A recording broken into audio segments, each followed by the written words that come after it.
नमस्कार, मैं Sunil Kumar Singh ideal tutorial classes में आपका स्वागत करता हूं।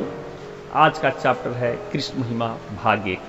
इसमें रसखान जी द्वारा रचित सवैया छंद का व्याख्या किया जाएगा।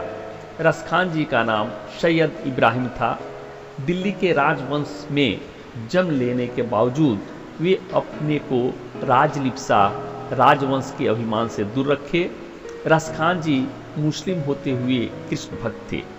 वे श्रीमद् भागवत का फारसी अनुवाद पढ़कर गोपियों के कृष्ण प्रेम से अभिभूत हुए और अपने आप को कृष्ण भक्ति में लीन कर लिए।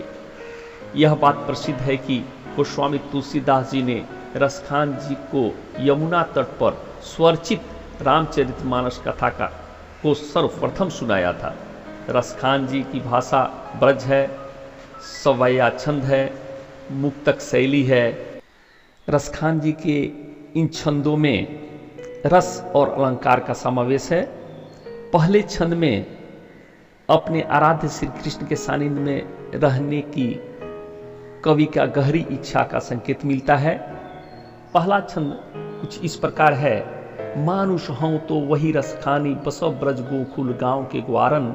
जो पशु हों तो कहाँ बसु मेरो, चरो नित्य नंद के धेनु मझारन। पाहन हों तो वही गिरी को, जो धरियो कर छत्र पुरंदर धारन। जो खग हों तो बसेरा करो, मीली कालिंदी कुल कदम के डारन। तो इसके कुछ कठिन शब्दों का अर्थ मैंने नीचे लिख दिया है। मानुष मनुष्य, हों बनू, बसो निवास करूं, ग्वारन ग्वाले, पशु गाय भैंस ये जो प्राणी है, बसु बस जाऊं, मेरो मेरा, धेनु गाय, मझारन बीच में मध्य।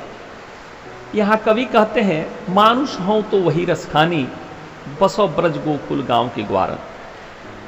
रसखान जी कहते हैं अगले जन्म में यदि मैं मनुष्य बनूं तो मैं वहां रहना चाहता हूं, उस ब्रज में रहना चाहता हूं जहां कृष्ण ने अपने बाल लीलाओं को किया था, और उन ग्वालों के बीच रहना चाहता हूं जहां जिसके बीच रह करके श्री कृष्ण ने अपने बाल लीलाओं को किया था। उन ग्वालों के बीच रहना चाहता हूं, खेलना चाहता हूं, मैं भी उस तरह की लीलाओं को देखना चाहता हूं या करना चाहता हूं। फिर कहते हैं जो पशु हो तो कहाँ पशु मेरो। यदि मैं पशु हूं पशु बनूं, यदि मैं गाय बनूं अगले जन्म में, जो मेरे बस में नहीं है। चरो नित नंद के धेनु मझारन, तो मैं नंद के गायों के झुंडों के बीच नित्य यानी रोज मैं चलना चाहता हूं, उसमें चरना चाहता हूं, उन नंद के गायों के बीच में मैं रहना चाहता हूं। कवि का ऐसी कामना है। आगे कवि कहते हैं कि पाहन हो तो वही गिरी को, जो धरियो कर छत्र पुरंदर धारन। जो खग हो तो बसेरा करो, मिली कालिंदी कुल कदम के डारन। नीचे कठिन शब्दों को देखें। पाहन पत्थर, गिरी पर्वत, धरियो धारण किया, कर हाथ, पुरंदर इंद्र, जो यदि अगर, खग पक्षी चिड़िया, बसेरा निवास करूं, कालिंदी यमुना, कुल किनारा, कदम माने कदम का पेड़। कवि कहते हैं रसखान जी पाहन हो तो वही गिरी को, यदि मैं पत्थर बनूं तो उस पर्वत का, उस पहाड़ का, उस गोवर्धन पर्वत का, जो धरियो कर छत्र पुरंदर धार, जिसको श्री कृष्ण ने अपने हाथों से उठा करके, अपने अंगुलियों पे उठा करके छत्र का रूप दिया था और ब्रजवासियों को बचाया था। जैसा कि आप लोग जानते हैं कि एक बार इंद्रदेव के क्रोध के कारण ब्रज में महाप्रलय का रूप आया था, और उस प्रलय से बचाने के लिए श्री कृष्ण ने गोवर्धन पर्वत को छत्र का रूप दिया था, अपने उंगलियों पे उठा लिया था, ब्रजवासियों की रक्षा की थी।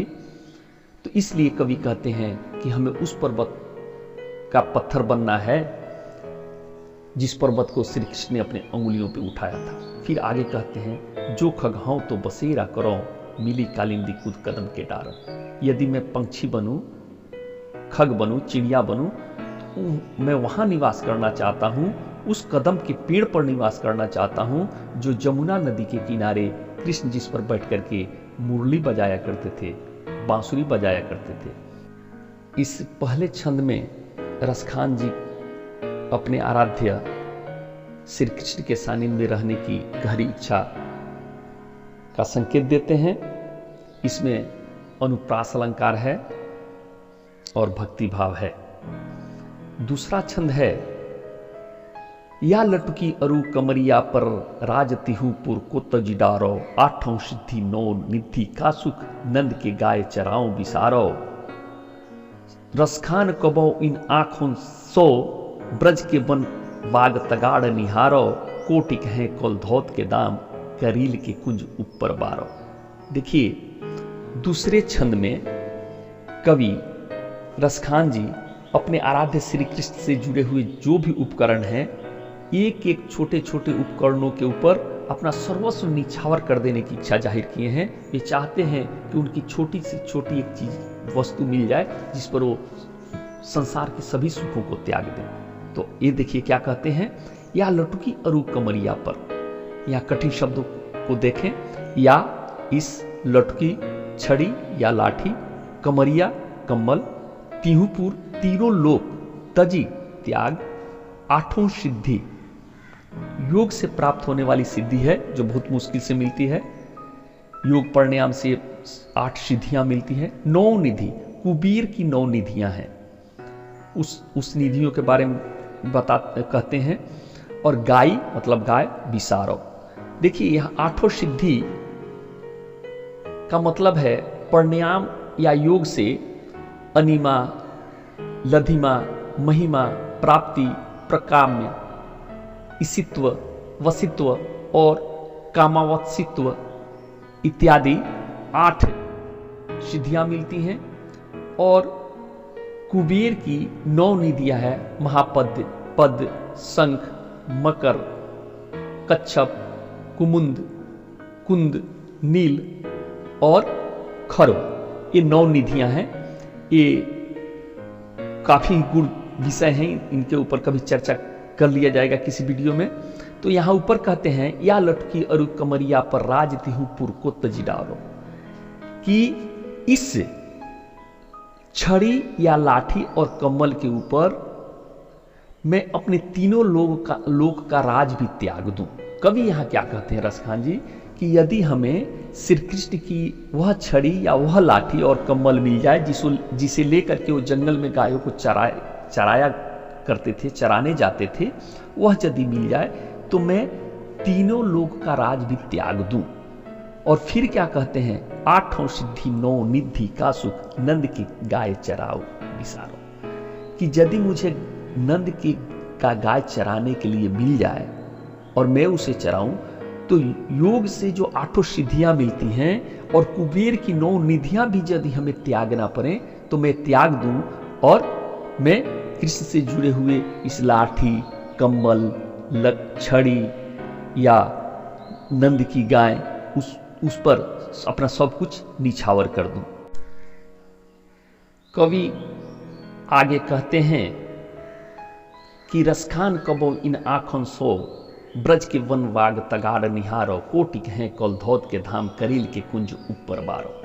क्या कहते हैं, नीचे कठिन शब्दों के देखे, कबो कब, सो से, तगाड़ वन, निहारो देखूं, कोटिक करोड़, कलधौत सोने चांदी का, धाम नगर भी होता है, भवन भी होता है, करील कटीला पौधा, कुंजन झाड़ियां, बारो निछावर कर दूं, त्याग दूं। रसखान जी कहते हैं, रसखान कबो इन आंखों सो, रसखान जी कहते हैं मुझे अपने इन आंखों से कब ब्रज के वन बाग तगाड़ निहारो, ब्रज का वन, बगीचा या तालाब या वहां का दृश्य कब मुझे अपनी आंखों से देखने का सौभाग्य मिलेगा। फिर कहते हैं, कोटिक है कोलधौत के दाम करील की कुंजन ऊपर बारो, कि यदि मुझे ब्रज की कटीली झाड़ियां मिल जाए और उसके ऊपर यदि हमें करोड़ों सोने चांदी का महल मिले या नगर मिले तो उसको भी मैं त्याग दूं और मैं अपनाऊं कटीली झाड़ियां ब्रज की, जिसमें श्री कृष्ण वहां अपने बाल लीलाओं को किया करते थे। अपने सब कुछ मैं उनके ऊपर निछावर कर देना चाहता हूं। कवि का इस छंद में कृष्ण के एक एक वस्तु के ऊपर अपना प्रेम प्रेम दिखाए हैं, सब कुछ निछावर करने का इच्छा जाहिर किए हैं। तो चलिए, यदि आपको हमारा यह चैप्टर अच्छा लगा तो लाइक कीजिए, कमेंट कीजिए, सब्सक्राइब कीजिए और कमेंट बॉक्स में जाकर के इससे जुड़े हुए कोई भी प्रश्न है तो हमसे पूछिए, मैं उसका निदान करने का कोशिश करूंगा। धन्यवाद, नमस्कार।